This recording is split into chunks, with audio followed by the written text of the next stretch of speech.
Mesdames, Mesdemoiselles, Messieurs, bonjour. Vous êtes sur la chaîne Live Doctors et nous sommes aujourd'hui en compagnie du docteur Anatole Sesso. Bonjour mon cher confrère. Bonjour mon cher confrère. Merci de nous recevoir. Merci Vous à vous. êtes oncologue médical à la clinique Hartmann, ancien interne des hôpitaux de Paris, ancien chef de clinique. Et aujourd'hui, nous allons parler avec vous des cancers pulmonaires.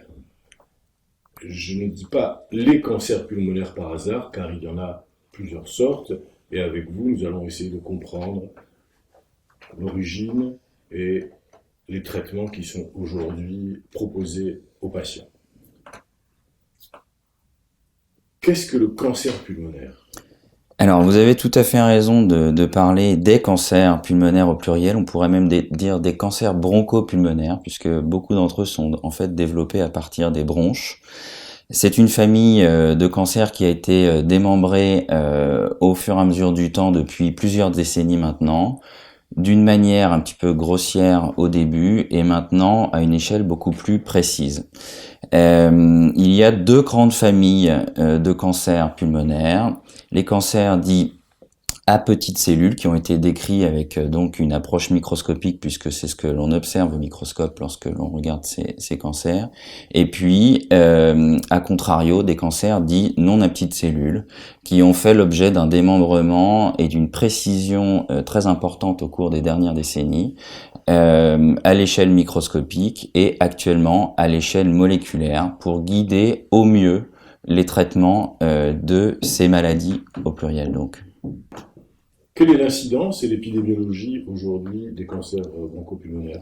Alors, l'incidence, c'est-à-dire le nombre de nouveaux cas par an de cancers dits bronchopulmonaires pris tous ensemble, est d'environ 37 000 nouveaux cas par an. C'est donc énorme. 80% de ces cancers sont liés et dus au tabac, qui est un fléau. L'incidence des cancers pulmonaires croît chez les femmes, puisqu'elles se sont mises à avoir une habitude de tabagisme croissante au cours des dernières décennies. Et on observe donc 20 à 30 ans plus tard, après cette croissance d'exposition au tabac, une croissance de l'incidence chez les femmes. A contrario, les habitudes de tabagisme ont régressé chez les hommes et l'incidence diminue chez l'homme. L'incidence des cancers pulmonaires a été multipliée par 7 en 30 ans. C'est donc un réel défi de santé publique qui doit indéniablement commencer par la prévention et la lutte contre le tabagisme actif et du tabagisme passif. À cet égard, la loi qui interdit le tabagisme dans les lieux publics est un élément extrêmement positif, notamment pour les gens qui travaillent ou qui travaillaient dans des milieux exposés au tabac, et c'est déjà un énorme pas en avant. Je vais vous raconter une histoire personnelle. Oui. Moi, j'ai fait ma thèse il y a bien longtemps Oui. sur le tabagisme en milieu scolaire. Oui.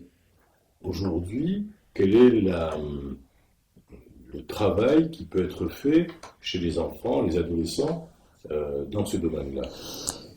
C'est le défi principal. Tout commence par l'éducation naturellement. Les jeunes fument de plus en plus tôt et les fabricants de tabac savent parfaitement comment accéder à cette population. Heureusement, les paquets moins chers à 10 cigarettes par paquet ont été interdits pour éviter que les jeunes aient accès au tabac. Malheureusement, ce fléau est quand même présent chez les jeunes et je pense que la prévention doit être faite dans les collèges, dans les lycées et également auprès des parents puisque les enfants naturellement choisissent le modèle de leurs parents. C'est un défi qu'il ne faut pas sous-estimer parce que les traitements, s'ils existent, coûtent extrêmement cher et sont efficaces, très efficaces, mais difficiles, longs, et la prévention vaut toujours mieux que la tentative de traitement pour éventuellement aboutir à la guérison. Il faut préciser que le tabagisme est une toxicomanie vraie, et que une fois qu'on y est entré, il est très difficile d'en sortir. C'est totalement exact. Je pense qu'il ne peut pas y avoir une approche pour réduire le tabagisme. Il est probable que la culpabilisation ou le fait de faire peur a une efficacité uniquement partielle. Je crois que chacun a des mécanismes qui font que on ne va pas fumer ou qu'on arrête de fumer. Ça peut être la peur parfois, mais ça peut être aussi simplement des explications. Et puis, fumer est un acte, je crois, assez irrationnel, qui est en lien aussi avec une certaine croyance de sa propre immortalité. Et je crois que il peut pas y avoir une approche unique. Moi, je dis souvent à mes amis qui fument et que je ne veux pas voir faire partie des gens qui sont atteints de cancer du poumon, qu'ils sont bienvenus en consultation pour prendre connaissance de la réalité de ce que c'est que d'être atteint d'un cancer. Mais je ne crois pas que ce soit forcément la seule approche qui soit valable pour essayer d'empêcher les gens de commencer à fumer ou essayer de les faire arrêter. En tout état de cause, je pense que les politiques de santé publique doivent prendre beaucoup plus parti dans l'arrêt du tabac. Et actuellement, il y a évidemment une dualité entre l'argent que rapporte le tabac et l'argent que coûte le tabac par le biais des maladies qu'il entraîne, pas seulement par le biais des cancers, mais également par le biais des maladies cardiovasculaires, par exemple. Connaît-on les âges de survenue des cancers bronchopulmonaires? L'âge médian de survenue est d'environ 60-65 ans. Ceci correspond à une exposition tabagique prolongée d'environ 20 à 30 ans. On sait par ailleurs que plus l'exposition au tabac est longue, plus elle expose au cancer bronchique ou pulmonaire. Mais nous avons des patients jeunes qui sont atteints de cancer bronchique ou pulmonaire. Certains patients sont venus nous voir à l'âge de 30 ans, 35 ans, avec généralement des maladies très avancées parce qu'on ne s'imagine pas forcément avoir un cancer à l'âge de 30 ans. Et le plus souvent, ces cancers sont liés au tabac. Y a-t-il d'autres substances toxiques qui peuvent entraîner des cancers bronchopulmonaires chez les jeunes? Le premier fléau est le tabac sous toutes ses formes et le tabac consommé avec du hashish est notamment un facteur de risque majeur. Les patients que l'on rencontre avec un diagnostic de cancer bronchopulmonaire à la trentaine sont le plus souvent des grands fumeurs de joints. Et ils sont souvent très loin de s'imaginer qu'ils vont avoir un cancer bronchique ou pulmonaire et nous les rencontrons souvent à un stade évolué de la maladie. C'est important de dire quels sont les effets délétères du cannabis dans ce genre d'histoire. Ça ne peut pas être ignoré. Il n'est pas possible de dire aujourd'hui que la consommation de tabac associé au hashish est quelque chose d'inoffensif. Ce n'est pas vrai. Après, on peut avoir un usage modéré, mais il n'est pas recommandé et il n'y a pas de dose de tabac en dessous de laquelle il n'y a pas d'exposition au cancer bronchique et pulmonaire. Plus vous fumez, plus vous avez un risque d'avoir un cancer bronchique ou pulmonaire. Plus vous fumez longtemps, plus le risque est important. Mais dès que vous fumez un petit peu, vous vous exposez à ce risque. C'est important. Ouais. Et il s'agit d'un risque parce que il y a une certaine forme d'injustice. Et c'est toute la difficulté de la politique de prévention. Parce que vous ne pouvez pas dire à quelqu'un qui fume 3 cigarettes par jour, à coup sûr, vous aurez un cancer bronchique, ou à coup sûr, vous n'en aurez pas. Il s'agit donc d'un risque. Et certains patients vous disent, ou certaines personnes vous disent qu'ils sont prêts à prendre ce risque. Mais bien sûr, personne ne peut se représenter ce qu'est avoir un cancer pulmonaire avant d'en avoir un. Et c'est toute la difficulté. Juste, il faut rajouter qu'il y a des susceptibilité particulières et qu'il y a des personnes qui ne fument pas, qui fument très peu, Bien sûr. qui peuvent développer un cancer bronchopulmonaire. Bien sûr. Bien sûr. Ceci dépend probablement du sexe. Les femmes sont plus exposées à tabagisme équivalent. De la corpulence, puisque lorsque vous êtes, c'est comme pour l'alcool, lorsque vous êtes très corpulent, vous éliminez plus facilement l'alcool. Eh bien, c'est pareil pour les toxiques liés au tabac. Et puis, il y a des facteurs que nous n'identifions pas. On sait que les modes d'entrée dans le tabagisme sont multiples, complexes. On sait aussi qu'un jeune qui va commencer à fumer, souvent le fera par identification au père, en tout cas à l'image parentale ou à l'image d'un adulte, et aussi pour rentrer dans un groupe, faire partie d'un groupe, c'est une sorte de rite initiatique qui lui permet de participer au groupe. Et on sait aussi, puis il y a des études très, très précises qui ont été faites, qu'il ne sert à rien de montrer des images absolument horribles pour faire cesser le tabac. C'est beaucoup plus subtil que cela. C'est ce que vous précisiez, et chaque mode d'entrée est peut-être différente. Y a-t-il d'autres facteurs que le tabac qui puissent être favorisants dans l'apparition des cancers bronchopulmonaires? Il y en a, mais ils sont quantité négligeable en comparaison avec le tabagisme. Je crois que c'est vraiment important de le souligner parce que il ne faut pas dériver de cette cause principale qui est le tabac. Alors on peut parler des autres causes qui peuvent être l'exposition à certains toxiques professionnels par exemple. Il y a également, ou il y a eu l'amiante, mais nous voyons encore aujourd'hui des patients qui ont été exposés à l'amiante. Car l'amiante n'est pas uniquement responsable des cancers de la plèvre, mais aussi parfois de certains cancers pulmonaires. La pollution atmosphérique est indéniablement également une cause de cancer pulmonaire, mais je crois vraiment que notre action doit se porter sur le tabagisme actif et sur le tabagisme passif. Le tabagisme passif doit encore être mieux combattu dans les lieux publics, y compris dans les situations dites extérieures, par exemple dans les gares. Et je crois vraiment que nous devons nous séparer du tabac comme un processus relevant d'une acquisition d'une certaine identité. Nous en parlions tout à l'heure. Je crois que fumer, c'est aussi un phénomène identitaire dans notre société par rapport à l'image qu'on a peut-être dans certains films, dans certains livres, dans certaines bandes dessinées. Et je crois vraiment que nous devons essayer de les abandonner et peut-être de fonder notre identité sur d'autres choses plus positives. Vous avez tout à fait raison, c'est l'exemple du cow-boy de Marlboro. Exactement. Et l'exemple aussi de la grande blonde qui fumait des cigarettes Exactement. dans les années 70, 80. L'industrie du cinéma a banni le tabac, ce qui Entièrement. est un pas important. Entièrement.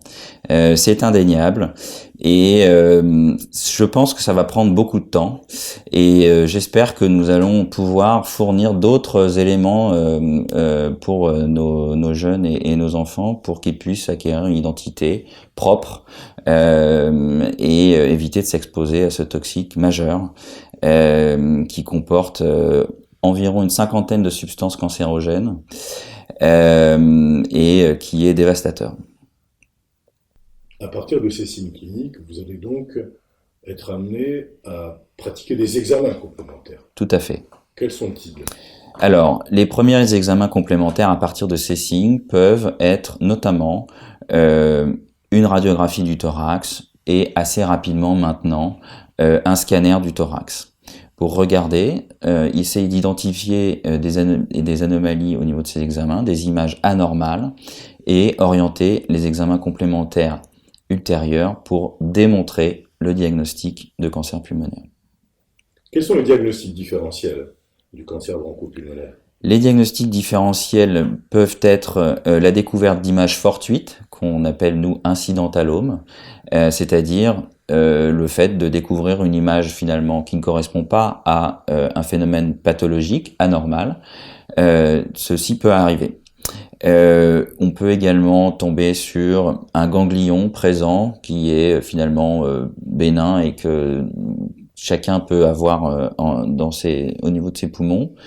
Mais l'imagerie est quand même très souvent évocatrice de la maladie et on avance assez rapidement dans le diagnostic.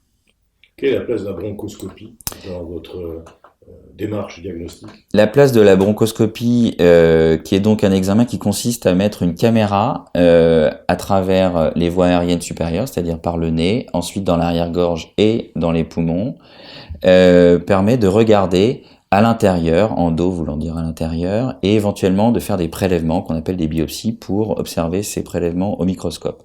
Alors, les choses ont un petit peu changé dans les dernières décennies parce que les habitudes de tabagisme se sont modifiées. Auparavant, les gens fumaient des cigarettes très fortes et les cancers étaient plutôt de nature bronchique, c'est-à-dire accessibles avec la caméra de bronchoscopie et accessible à des biopsies.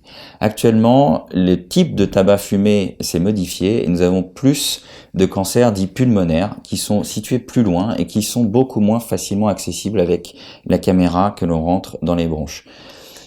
C'est donc un examen qui peut permettre de faire le diagnostic par le biais de biopsie, qui peut permettre d'intervenir en cas de saignement pour coaguler une lésion, qui peut permettre dans certaines situations difficiles de poser des endoprothèses, des stents comme on dit en cardiologie parfois, pour permettre la libération du passage de l'air dans les poumons, lorsque le cancer peut être révélé par exemple un essoufflement. Mais il est parfois aussi possible que l'endoscopie, la bronchoscopie ne fasse pas le diagnostic, ne permette pas de porter le diagnostic. À ce moment-là, on se porte sur d'autres examens. On va en parler. La biopsie permet de faire un prélèvement et envoyer ça à l'anatomopathologiste qui va, lui, déterminer la nature de la tumeur. Tout à fait. C'est indispensable. Pour parler de cancer, à un patient en particulier, il est obligatoire d'avoir démontré le cancer. Et c'est indispensable pour pouvoir faire le traitement. Quand nous n'avons pas de diagnostic, nous ne pouvons pas faire de traitement. Le défi actuel, porté notamment pour la bronchoscopie et le diagnostic histologique, est que nous avons besoin de plus en plus de matériel dit tumoral pour guider le traitement. C'est-à-dire que nous allons avoir besoin d'un volume tumoral de biopsie très important pour pouvoir guider au mieux le traitement. Et la bronchoscopie fait souvent des prélèvements de petite taille. C'est donc parfois il y a parfois la nécessité de renouveler cet examen ou de le compléter avec d'autres. Quels sont ces autres examens ? Les autres examens sont au stade localisé uniquement au niveau du thorax, la ponction biopsie par voie transthoracique, c'est-à-dire que le radiologue, sous scanner, va introduire une aiguille à travers la paroi thoracique du patient, prendre un échantillon, une carotte, ou plusieurs échantillons, et l'envoyer au laboratoire d'anatomopathologie. Si la maladie atteint d'autres organes que le thorax, on peut à ce moment-là se porter sur les autres organes qui sont atteints pour faire une biopsie, car il y a en général une homogénéité dans la maladie, où qu'elle se trouve, dans le thorax ou dans les autres organes atteints par la maladie. Il est parfois plus facile de biopsier un organe autre que le thorax, car ce type de biopsie s'expose à deux grands types de complications que sont le pneumothorax avec l'introduction d'air dans la plèvre et l'hémoptysie, c'est-à-dire le fait de cracher du sang, qui peut être une complication grave parfois. D'où l'importance que ces examens soient faits par des personnels qualifiés. Qualifiés, spécialistes et habitués. Quels sont les traitements des cancers bronchopulmonaires ? J'ai bien dit des cancers bronchopulmonaires. Tout à fait. Alors, il y a trois grands axes de traitement pour les cancers bronchopulmonaires, que sont la chirurgie, la chimiothérapie et la radiothérapie. Si on prend la sous-famille des cancers à petites cellules... Excusez-moi, juste pour nos téléspectateurs, ces cancers vont être différenciés à partir de l'examen anatomopathologique, donc des prélèvements qui ont été faits. Exactement. Et c'est ça qui nous donne la typologie des cancers. Exactement. Une fois le diagnostic porté, nous décidons du traitement de façon collégiale, en réunion de concertation pluridisciplinaire. Si on prend les cancers à petites cellules, qui représentent environ 15% des cancers pulmonaires, qui sont les cancers pulmonaires les plus liés au tabagisme actif ou passif. Autrement dit, cette maladie n'existerait probablement pas ou très peu en l'absence de tabagisme. Ces cancers-là, les cancers à petites cellules, sont traités par chimiothérapie et éventuellement radiothérapie. Très peu d'entre eux sont traités par chirurgie. Ce sont des maladies très agressives qui répondent très bien à la chimiothérapie de première intention. Ensuite, si on prend les cancers bronchiques et pulmonaires non à petites cellules, ils reposent effectivement toujours sur ces trois grands axes, la chirurgie, la chimiothérapie et la radiothérapie. en fonction du stade auquel ils se trouvent. Tout dépend de savoir si ils sont localisés uniquement dans le thorax, s'ils ont essaimé dans le reste de l'organisme et de leur type précis. S'ils sont localisés dans le thorax et qu'ils n'atteignent pas d'organes nobles du thorax ou du médiastin, c'est-à-dire la partie centrale du thorax qui comporte notamment le cœur, la chirurgie est le traitement principal et c'est le traitement qui permet de viser la guérison en complémentarité avec les autres traitements. Si il n'est pas possible d'opérer pour une raison d'envahissement local de voisinage, le traitement repose sur la chimiothérapie, éventuellement combinée à la radiothérapie. L'approche de ces traitements a beaucoup évolué au cours des dernières années. Nous sommes passés d'une approche que l'on pourrait dire un petit peu paternaliste, à la fois dans la relation que nous avons avec les patients et à la fois dans le traitement. On peut faire un parallèle assez important entre ces deux approches, puisque le traitement a reposé sur de la chimiothérapie pendant de nombreuses années, c'est-à-dire le fait simplement d'avoir l'objectif de tuer le maximum de cellules tumorales en tuant le minimum de cellules saines, mais en acceptant un certain nombre de dégâts quand même, avec la toxicité pour le patient, la fatigue, la perte de poids, les nausées, les vomissements qui sont désormais beaucoup mieux contrôlés avec des traitements extrêmement puissants que l'on donne en prévention et qui permettent d'obtenir en général au maximum une sensation un petit peu de barbouillement, mais il y a quasiment plus de vomissements aujourd'hui en cancérologie, ou très peu. Il y a des molécules spécialisées. Exactement, qui sont données de façon préventive et on connaît beaucoup mieux le traitement préventif de ces nausées et de ces vomissements. Nous sommes donc passés d'une approche, je dirais, assez grossière avec la chimiothérapie et assez difficile pour les patients, à une approche ciblée qui vise à obtenir un différentiel bien meilleur entre la toxicité pour les cellules tumorales et la toxicité pour le patient. Autrement dit, nous sommes efforcés et nous avons réussi dans bon nombre de cas à trouver un talon d'Achille dans ces tumeurs, c'est-à-dire une anomalie dont dépendent les cellules tumorales et dont les cellules saines ne dépendent pas ou très peu. C'est une approche moléculaire, c'est-à-dire que lorsque nous avons le prélèvement de biopsie, il est non seulement observé au microscope par les anatomopathologistes, mais également par le biais de l'étude moléculaire et de leur caractérisation génétique. Nous faisons une étude des gènes de ces tumeurs, nous savons où chercher ces fameux talons d'Achille, et s'ils sont présents, nous savons les cibler avec des médicaments que l'on donne le plus souvent par voie orale. C'est-à-dire que nous avons pu montrer dans les dernières décennies que parfois nous faisons mieux avec un comprimé par jour qu'avec une chimiothérapie intraveineuse qui donne de la fatigue, des nausées, des vomissements et une certaine dénutrition. C'est une avancée considérable. C'est une avancée considérable. C'est une révolution dans la prise en charge de ces patients qui a eu lieu. C'est malheureusement pas encore le cas de tous les cancers non à petites cellules, mais nous avançons énormément dans ce sens. Un des gros challenges est de pouvoir donner accès à ces médicaments à tous nos patients. Pour trouver une anomalie moléculaire, il faut y penser. Il faut donc des docteurs qui sont formés, des centres spécialisés et avoir la possibilité de donner des traitements qui coûtent très cher. Ça, c'est l'approche moléculaire. Et actuellement, il y a un nouveau changement de paradigme qui vise à obtenir l'autonomie du patient pour lutter contre la maladie. Nous avons cette approche dans la relation que nous avons avec les patients. Nous tenons compte de leurs souhaits, de leurs priorités. C'est ce qu'on appelle le principe d'autonomie. Les patients ont leur mot à dire pour la prise en charge de leur maladie et de leur cancer.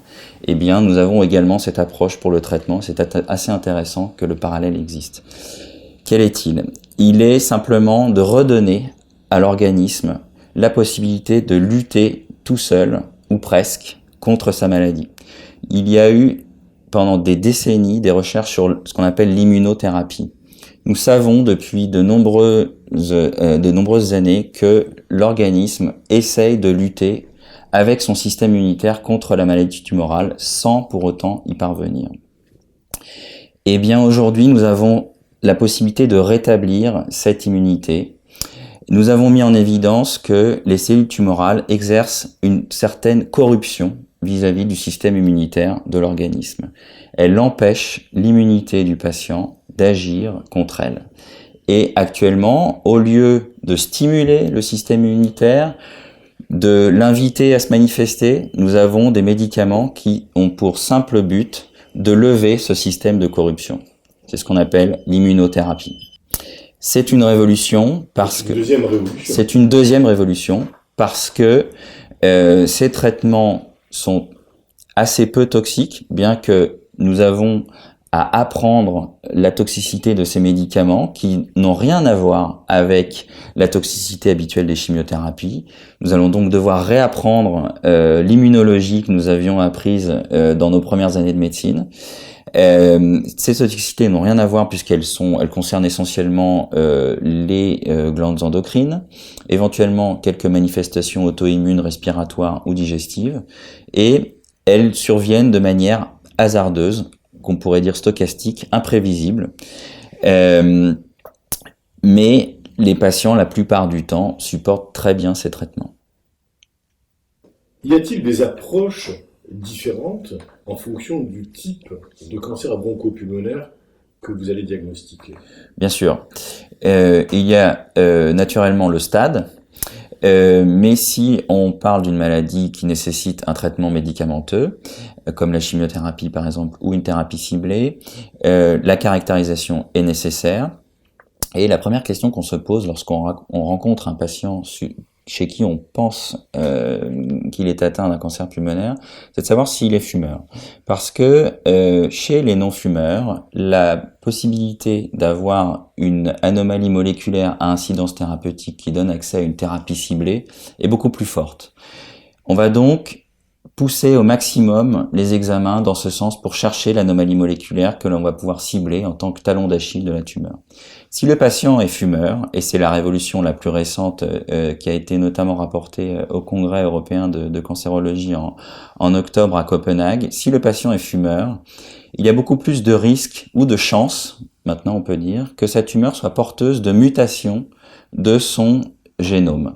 Et si elle est porteuse de mutations, elle a beaucoup plus de chances d'être reconnue comme étant un corps étranger par l'organisme. Et on suppose, et en pratique on a raison de le supposer, que l'organisme est déjà prêt pour lutter avec son système immunitaire contre cette tumeur, bien que ce lien de corruption existe dans la plupart des cas. Autrement dit, l'organisme est prêt, et probablement plus près chez le patient fumeur en raison du nombre de ces mutations génétiques, à lutter contre la maladie. Et le fait de lever le mécanisme de corruption permet d'avoir une efficacité.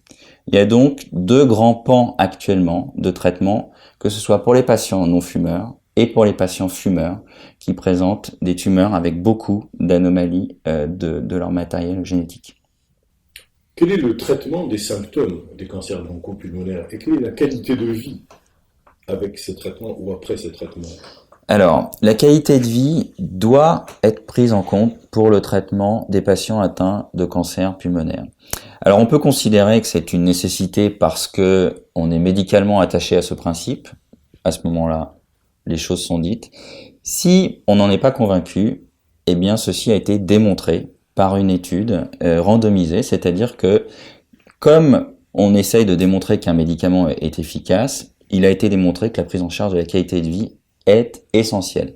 Aujourd'hui, quand vous voulez démontrer l'intérêt d'un médicament, vous prenez deux groupes de patients, vous exposez un groupe à un traitement et l'autre groupe à un autre traitement et vous comparez les deux effectifs en connaissant leur devenir. Si le devenir est meilleur avec le médicament A, vous dites que le médicament A doit être prescrit. Le contraire, avec le médicament B, vous prescrivez le médicament B.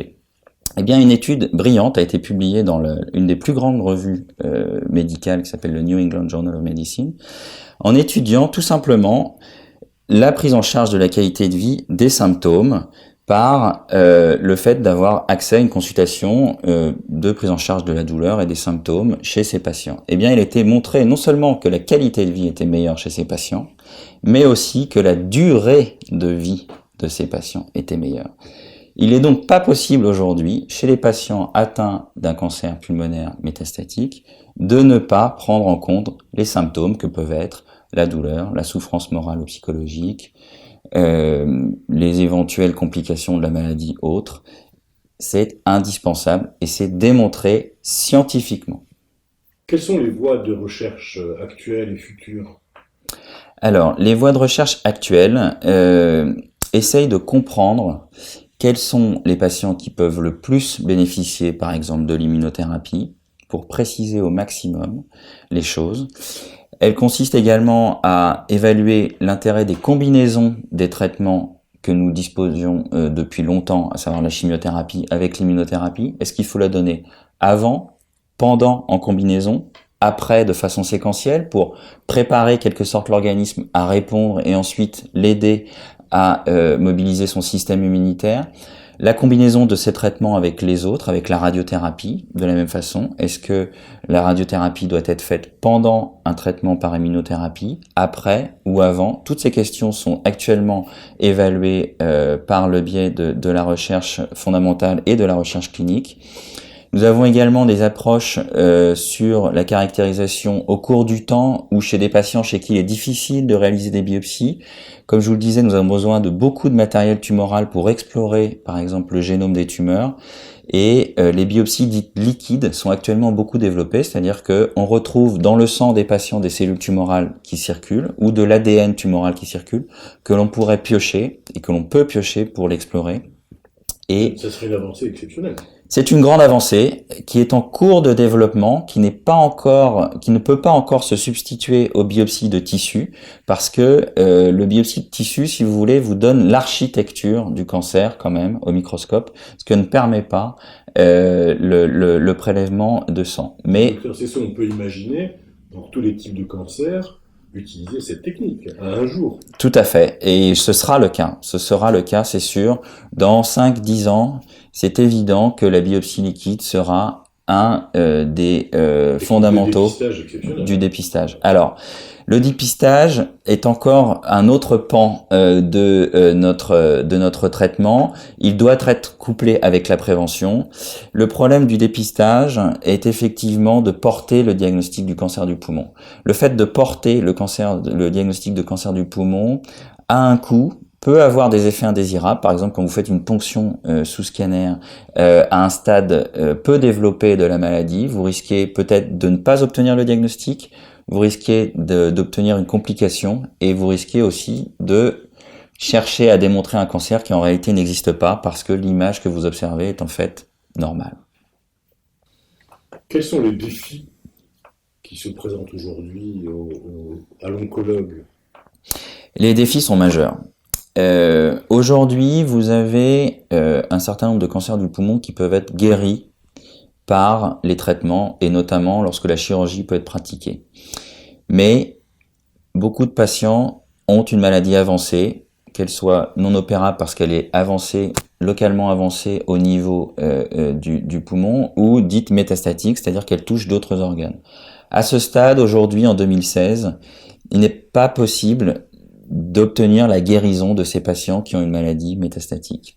C'est donc le défi des prochaines décennies de pouvoir obtenir la guérison des patients qui ont une maladie métastatique. Ceci va arriver, c'est certain, mais ceci va prendre du temps. Et c'est évidemment notre défi pour les prochaines décennies. Et cela grâce aux nouvelles techniques qui sont mises à votre disposition. Ceci se fera par la combinaison des différents traitements dont nous disposons. La radiothérapie a également fait d'énormes progrès, notamment par le biais de la radiothérapie stéréotaxique, par exemple pour le traitement des métastases cérébrales en combinaison avec la chirurgie. Et la guérison s'obtiendra avec la combinaison de plusieurs traitements, la chirurgie, la chimiothérapie, les thérapies ciblées, l'immunothérapie. Et nous y arriverons, mais ça va prendre du temps. Tout cela est quand même un très beau message d'espoir que vous apportez, docteur Cesseux. C'est évident. Aujourd'hui, ce que nous pouvons obtenir, c'est pour les patients qui ont une maladie dite incurable, c'est la chronicisation de cette maladie et le fait d'obtenir un équilibre pour qu'ils puissent vivre le mieux possible avec la maladie, avec les traitements, et se rapprocher le plus possible de leur vie normale dans leur référentiel. Je vous remercie, docteur Cesson. Je vous en prie.